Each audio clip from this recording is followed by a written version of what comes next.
Good morning and welcome to day 37 of the Being Challenge.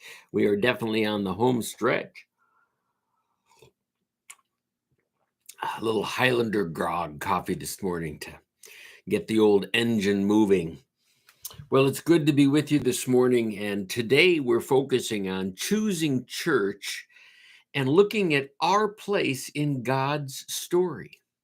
Did you know you had a place in God's story? Well, you do. We all do.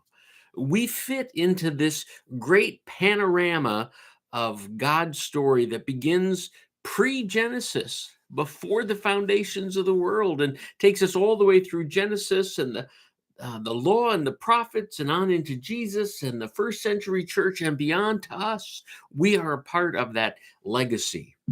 It wasn't too many years ago, a congregation that I served celebrated their 150th anniversary. Well, it was fun to get the anniversary booklet and read back through the history of the congregation, and especially fun to see the part where I was there. Those years where I played a role in that church. I was a member of that congregation.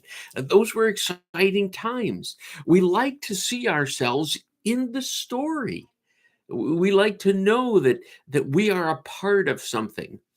Well, that's the beauty of being the church. You are a part of something. You are a part of this great movement of God as He calls us to grow His church, to lift up His name.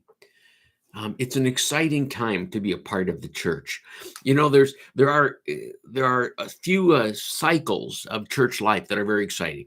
The birth of a church, right? When the church is first planted, there's great excitement, and everyone's going to grow the church. Then their first building. In our case, this is the building we're in here. This building was built in 1985. And then there was a burst of excitement, the new building and the newness, and people came and the church grew. And then they outgrew the current facility and they built on the education wing. Another time of great excitement and expansion and growing. And today, as we look at our Red Letter Challenge book, we're going to be hear about the phrase Immerfort.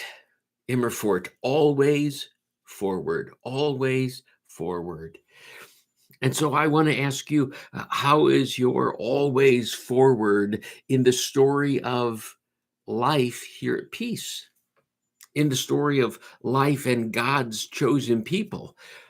But we also, as a congregation, have to ask that question and have to live by that phrase, always forward. The question is, what's next? What are we doing next? Where are we going? In fact, in the next few weeks and months, you're going to be hearing more about our long range planning as we begin this process of looking at always forward. What's next for Peace Lutheran Church? Where are we going? In fact, if you come this Sunday, you can see a poster up on the bulletin board that talks about some of what's coming. Right, we have a new parking lot coming in 2023. We have a new project on the other side of the parking lot as we seed in some of that land out there for some future use. We're going to be putting in a new sidewalk on the side of the building and moving the memorial benches out front so they'll be on the walking trail, a place to rest, a place to have conversation along the way. There's lots of exciting things happening. This Sunday, we're going to have the Sunday school kids sing. We're going to celebrate Reformation. We're going to celebrate the Lord's Supper. We're going to have a brunch afterwards. It's going to be a great morning. And it's in this remembrance of our place in the story, in the history of the church, in the history of God's people. So, always forward. So don't look back at any of the old issues of this. Let's just keep moving forward. We've got things to do, places to go, people to see, worlds to conquer. Well, maybe not, but at least people to bring the good news to. See, that's one of the marks of the church. And I don't know about you, but as I look around at my world, I don't know that there has ever been a need for more good news. than we have in our world right now, between school shootings and war in Ukraine and the possibility of economic collapse. And we need some good news. And that's the good news of the church. We got it. We got it right here. Good news in spades. So I'm glad you joined me this morning. I hope you're having a great week. I hope your coffee is hot, your Diet Coke's on ice, or your tea is, well, we'll pray for that.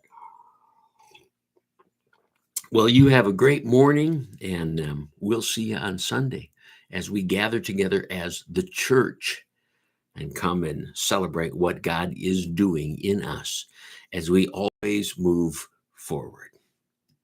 Be blessed.